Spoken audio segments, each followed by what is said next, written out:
Pivi and Kabo by Andrew Lang. When birds were men and men were birds, Pivi and Kabo lived in an island far away called New Caledonia. Pivi was a cheery little bird that chirps at sunset. Kabo was an ugly black fowl that croaks in the darkness. One day, Pivi and Kabo thought that they would make slings and practice slinging. As the people of the island still do so, they went to a banyan tree and stripped the bark to make strings for their slings, and next they repaired to the river bank to find stones. Kabo stood on the bank of the river, and Pivi went into the water. The game was for Kabo to sling at Pivi, and for Pivi to dodge the stones if he could. For some time he dodged them cleverly, but at last a stone from Kabo's sling hit poor Pivi on the leg, and broke it. Down went Pivi into the stream and floated along it, till he floated into a big hollow bamboo, which a woman used for washing her sweet potatoes. "What is that in my bamboo?" said the woman, and she blew in at one end, and blew little Pivi out at the other, like a pea from a pea shooter. "Oh," cried the woman, "what a state you are in! What have you been doing?" "It was Kabo who broke my leg at the slinging game," said Pivi. "Well, I am sorry for you," said the woman. "Will you come with me and do what I tell you?" "I will," said Pivi, for the woman was very kind and pretty. She took Pivi into a shed where she kept her fruit, laid him on a bed of mats, and made him as comfortable as she could, and attended to his broken leg, without cutting off the flesh round the bone, as these people usually do. "You will be still, won't you, Pivi?" she said. "If you hear a little noise, you will pretend to be dead. It is the black ant, who will come and creep from your feet up to your head. Say nothing and keep quiet, won't you, Pivi?" "Certainly, kind lady," said Pivi. "I will lie as still as can be." "Next will come the big red ant. You know him?" "Yes, I know him, with his feet like a grasshopper's. He will walk over your body up to your head. Then you must shake all your body. Do you understand, Pivi?" "Yes, dear lady, I shall do just as you say." "Very good," said the woman, going out and shutting the door. Pivi lay still under his coverings. Then a tiny noise was heard, and the black ant began to march over Pivi, who lay quite still. Then came the big red ant skipping along his body, and then Pivi shook himself all over. He jumped up quite well again. He ran to the river. He looked into the water and saw that he was changed from a bird into a fine young man. "Oh, lady," he cried, "look at me now. I am changed into a man, and so handsome." "Will you obey me again?" said the woman.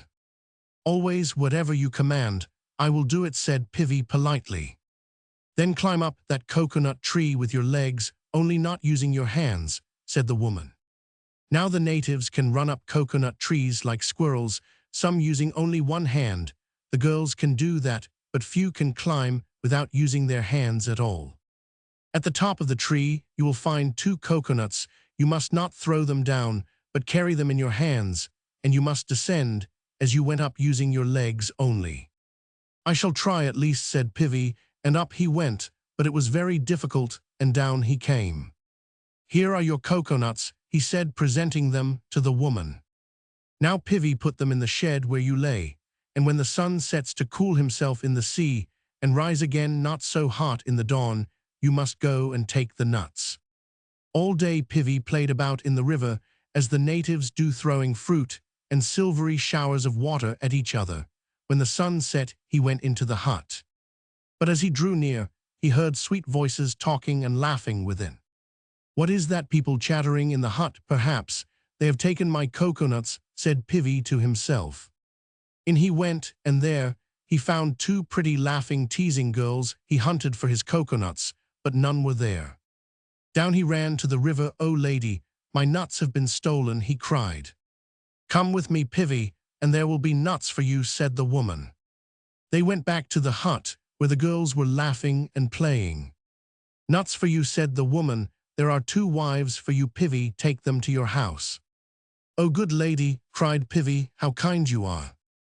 So they were married, and very happy, when in came cross old Kabo. "Is this Pivi?" said he. "Yes, it is." "No, it isn't. It is not the same, Pivi, but there is a kind of likeness. Tell me, are you Pivi?" "Oh, yes," said Pivi, "but I am much better looking, and there are my 2 wives. Are they not beautiful?"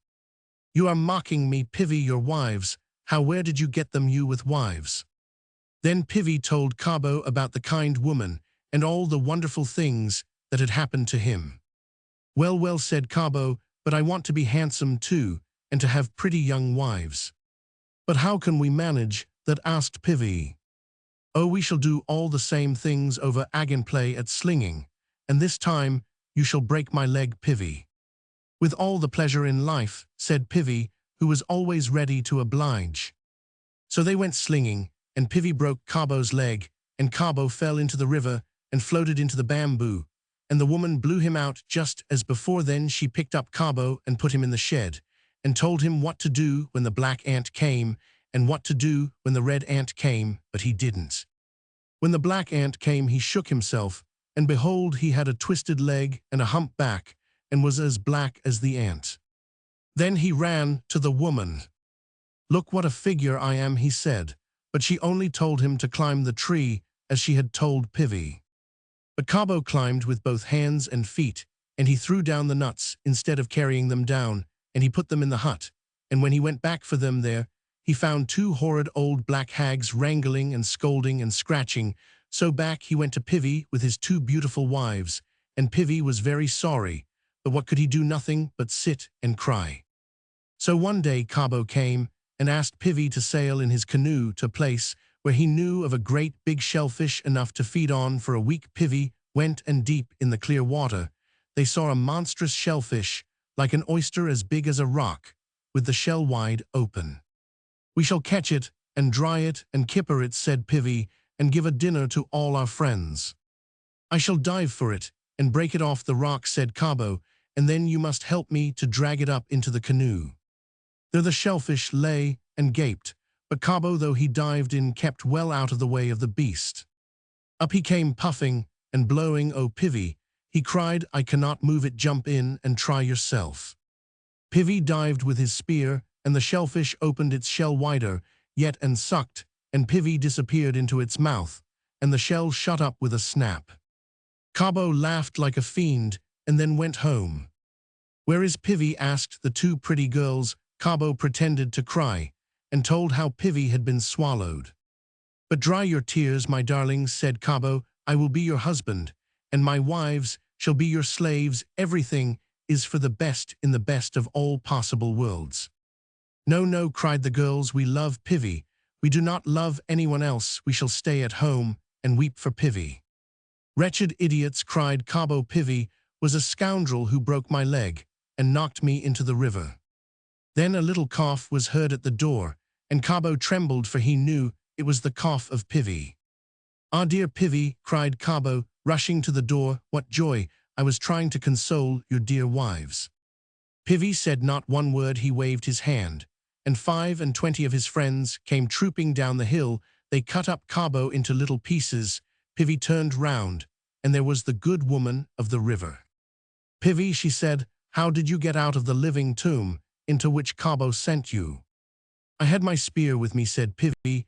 It was quite dry inside the shell, and I worked away at the fish with my spear till he saw reason to open his shell, and out I came. Then the good woman laughed, and Pivi and his two wives lived happy ever afterwards. Moncel Bulletin de la Société d'Anthropologie Series, Roman 3 vol. Roman 9 pp.